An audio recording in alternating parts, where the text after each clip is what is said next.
that it's almost never immigration that's the cause of the problem. So no one thinks that immigration is the cause of the problem in social care. We sort of all understand what the problem is in social care. It's not funded correctly.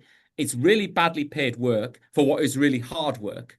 And we sort of benefit from the fact that there are lots of people in the country who want to do that work and get real pleasure from it and want to do it. And the problem is there aren't enough of those people who, as it were, you can, in a small e, but you can exploit them by saying, oh, well, you really love this work, so we can continue to pay it badly, but you'll still do it because you love it. There aren't enough of those people to do the actual work that needs to be done. So you have to make it attractive to people who have are happy to do, will do it, but will think of other jobs. And the problem is, why would you work in social care at the minimum wage when Aldi is around the corner paying £1 or £2 more an hour to stack shelves? Some people will do it because they really love the work, but there's not enough of them. And so that's the real challenge. If you don't solve that problem, then you only have two alternatives. You either decide to ration social care and you just say there aren't enough workers we're not going to pay any more for it. There aren't enough workers willing to do it. So we'll just have to say to a number of people, you're not going to get any care, which is kind of what we've been doing for the last 10 to 20 years. Or you say, well, let's bring in migrants who are willing to work at those lower wages, because again, from their perspective, it's still a good deal for them relative to where they're coming from.